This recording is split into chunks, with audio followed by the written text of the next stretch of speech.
I think Tennessee is extremely overrated this year. I think they're 8.5 right now is the win total, which, nobody's picking them to win the conference, but we're penciling him in for 9-3 in the SEC. Joey Aguilar, I like him as much as the next guy from App State, but I don't. I think the SEC is about 10 steps up from the Fun Belt. Nah. Have you ever won on a cold Tuesday night in Boone? I don't know. They only returned 3 starters on offense. Running back by committee is likely going to work for them. They've got 3 pretty good backs with Deshaun Bishop, Peyton Lewis, and Star Thomas from Duke and NC State. The O-line worries me. 4 starters gone. Their leading receiver from last year is Chris Braswell. He had 29 catches for 300 yards and 2 touchdowns. He's a junior. Every other wide receiver is a freshman or a sophomore. No experience at the wide receiver position. You're going to have to rely on the run game. And behind an inexperienced, brand new offensive line, I don't see it for this Tennessee team. And Joey Aguilar, for as exciting as he was at App State, I think we're going to see a lot of mistakes from him this year. And I don't think he's starting by the end of the year. Now, a few things. One, I agree with the O-line point. That scares me. Dylan Sampson carried Nico in a lot of big games last year and made him look a lot better than Nico might have been, honestly. But is losing the wide receivers a bad thing? Because they sucked. It's not. It's more the how young the group is this year. It's a lot of freshmen, a lot of sophomores. I think there might be some growing pains. I don't see anybody that they got in the portal that's going to come in and immediately be a number 1 wide receiver. The other point I would have to back Tennessee, Nico wasn't great in the air.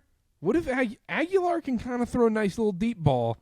Heupel wants to get back to that Hendon Hooker thing, and also we've seen Heupel revive transfer quarterbacks like this. What if this was really a Nico problem? Dylan?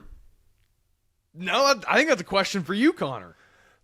I think that is fair, and I think Joey Aguilar might fit the Josh Heupel system perhaps better, but talent for talent, you guys aren't going to sit here and tell me that Joey Aguilar is better than Nico was or is. He's not. He is not. He is not. We were talking about Nico for Heisman until him and his dad blew up Knoxville and left. We weren't talking Nico for Heisman. The Arkansas We were game, talking Nico for Heisman. Nico for Heisman. That was Pearl Harbor. It was over at that point. Nico for Heisman. The Arkansas game. But coming into this year, all of us were like, "Oh, next year Nico for Heisman. That's going to be our early preseason pick." All of us said that. So I for sure. It's true. I did say that. But is that more of a Heupel thing than necessarily the quarterback? Well, he's not going to win the Heisman at UCLA, so I guess maybe. And then my other question would be, so their win total's 8.5 right now, I think. Yep. Give me 4 to 5 losses on the schedule. I do see 5 losses. I see Georgia. I see loss to Georgia, even though I'm out on them. I do think they lose to Georgia. Loss in the swamp at Florida. Loss at Bama. And then Oklahoma, I think, could be a loss, as much as I don't want to say it. And then I'm thinking there's a one slip-up, weird, stupid loss that they should not lose, a.k.a. Kentucky. I think there might be one bad loss in there. That's where I draw the line. I think there's one slip-up loss for this Tennessee team. And this pains me because they're my adopted team. I live in Knoxville. I love Tennessee. I'm going to go to some games this year. But I don't see it for them this year. That's where I draw the line because Kentucky sucks. And they're going to win one stupid game, though, Kentucky is. They're going to beat one good team. Stupid game, but I don't think it's that one. It could be a Mark Stoops save your job game. Yeah. And look, the defense is going to be the strong point for Tennessee. Even though they lose James Pierce, there's a lot of guys coming back for Tennessee. McCoy still working back from injury, but he's going to be one of the best players on that defense. I will say, Boo Karter at safety, I think he's rejoined the team, but there's been a lot of, he's late to practice. He's not with the team. He is with the team. And that's one of their better defenders. So there's rumblings he might be suspended week 1 against Syracuse.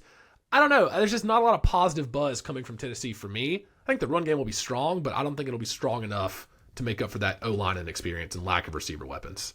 So, and which is I guess Tennessee would be my overrated team. Dylan, you're wrong. You were wrong.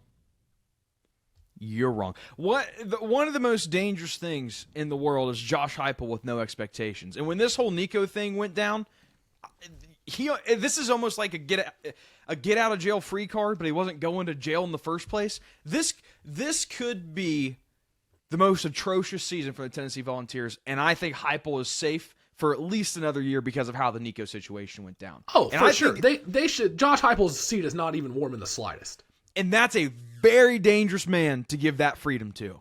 Because I think the man's going to take as many risks as needed. The defense is going to be great. You look at Joey Aguilar. Listen, I think he had the 5th highest turnover-worthy play rate last year amongst qualified quarterbacks. 3,000 yards. 20, yeah, he took some chances. That's true. I don't think he'll.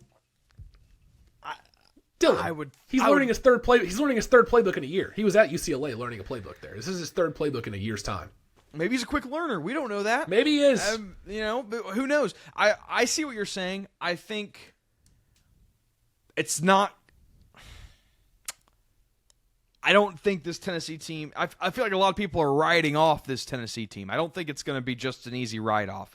Now, we might know by week 8 what we have with this Tennessee team, but we sit here. The defense is going to be very good, like we've already talked about. Aguilar, we'll see how it pans out. But I think Josh Heupel, with absolutely no threat of losing his job or his seat being even remotely hot, is very dangerous. It's almost like you get a free pass this year. I would love to be wrong on this, but I have to speak from the heart here and tell you what I really think. Yeah, I mean the 4 non-con games they have. And spoiler alert, Syracuse is going to stink this year. They might be at the bottom of the ACC.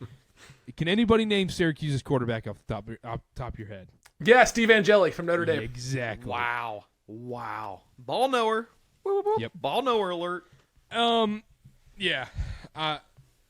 Should we keep going overrated teams or anything else on Tennessee? What do you think on Tennessee, real quick? Tennessee, I think they go 9-3. I think the schedule shapes up very nicely for them. And it does. I'm kind of with Dylan with the Josh Heupel, no expectations. His job security's fine. The only thing, even if he has a Mike Norvell season, he's not getting kicked out of there. He could go 2-10, and it doesn't matter.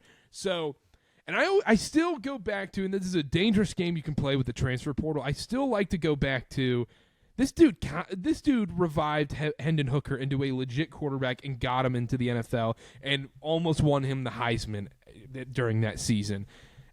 Now, the wide receiver room concerns me. The offensive line concerns me. I see Tennessee as absolutely no threat to win the national title. I don't really see them making the playoff either at that point. But I think a lot of people are down on this Tennessee team, and I think it's time to zag on the Volunteers. I respect that. I see more of an 8-4, 7-5 year coming up, and then maybe next year. 7-5. What are the 5 losses? I mean, I told you, Arkansas, Bama, Georgia, Florida, Oklahoma, and then one stupid one, Kentucky or Arkansas. One dumb loss. I could see 7-5, probably 8-4. I have a fun fact about Tennessee. They're the last major team to finish unbeaten, untied, and unscored upon in a regular season. You want to hear those again? Unbeaten, untied, and unscored upon. Didn't allow a point the whole year.